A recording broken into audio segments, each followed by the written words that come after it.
Scentland, the land of scent. Hello and welcome, it's Chris back with yet another fragrance review, and today we are looking at the precious Italian house of Gianfranco Ferre, the architect of fashion, who sadly passed away in 2007, I think it was.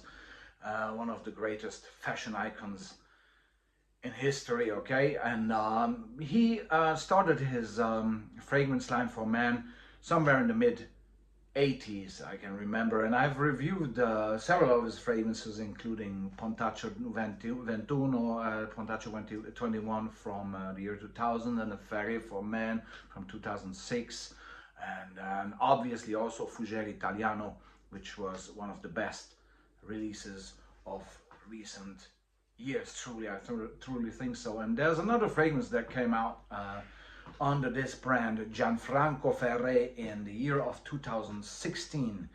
Nicolas Beaulieu is the parfumeur, the nose behind this fragrance, which is called, very simply, straightforward, L'Uomo, the man, okay? Gianfranco Ferre L'Uomo, 2016, Nicolas Beaulieu, okay? And this already comes with this metal plated sort of label on the bottle itself that we see with Fougere Italiano later on then as well. I like the cap as well, you know, and very good quality sprayer. Now, what do we get here? And if I think of Gianfranco Ferre, fragrances, I truly think of great quality and good performance and very, very good price versus quality ratio. And this is exactly what we are getting here as well. So the brand just stays true to itself, basically, and to the legacy of the late great Gianfranco Ferre. So what did Beaulieu do here? It starts out a little bit fierce, sharp, with pepper, black pepper, and then you have an instant freshness of ginger, but also fresh spiciness that I first thought was nutmeg, but it's actually cardamom. And so you have the ginger, you have the pepper, which then disappears, and you're left at the next step of the development with this cardamom, ginger, and then artemisia and violet. Very nice, yummy smell that gradually includes green apple as well as it further proceeds into the development of this. And I love a nicely done green apple, okay? It becomes more and more evident that there's green apple in here. And in the mid part of the fragrance, we really have the combination of the ginger, of the cardamom, and the apple, with some violet, you know, playing a nice game here to your nose. And you know, the overall sensation is a fruity, fresh, spicy, sometimes even slightly dusty, sometimes a little bit floral, but I wouldn't put it in the floral department, this one. But the cardamom gives it some dustiness, interestingly, and the green apple and the ginger keep it fresh, and it's very nice. It's very nice. It's absolutely alluring. It's a bit sweet as well, but the sweetness here comes more from the vanilla that is present toward the dry down then, together with a combination of sandalwood and cedar wood, okay? And that's the very base of the fragrance once you reach that, okay?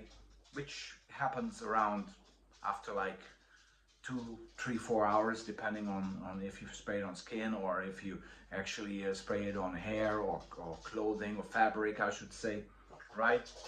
So the dog is playing, and so he likes the fragrance too. Actually, he hates any fragrance, because if I spray it around, he starts to sneeze like crazy, okay? But obviously, it's a dog, you know, much better noses that we have.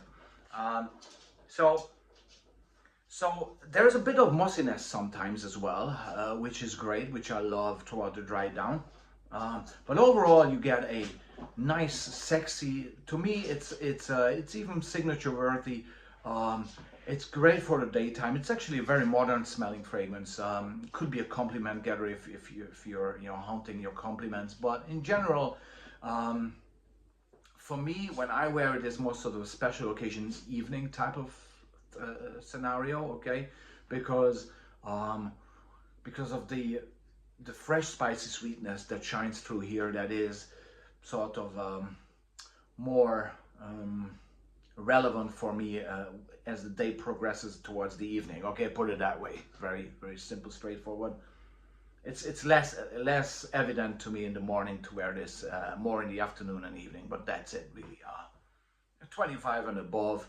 In regards to the performance, again, like fragrances, you know, the toilette, it lasts you like 5-6 hours. The dry down is not always that interesting, especially on skin, because it really, at the end, it's the vanilla, sandalwood, cedarwood, a little bit of amber there.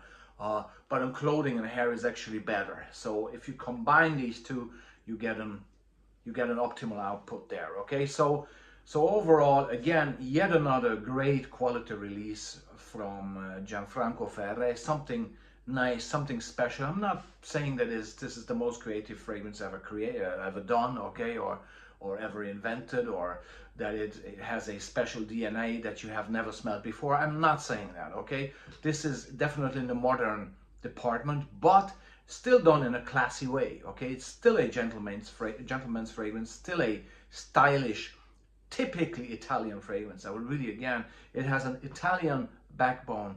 The way the notes that I've just listed before are being blended, and the way they proceed towards the entire development of the fragrance, it really gives this a great Italian Gianfranco Ferre touch, okay? So thanks very much. This was Chris from Sandland with Gianfranco Ferre L'Uomo, and I'll be back with more very soon.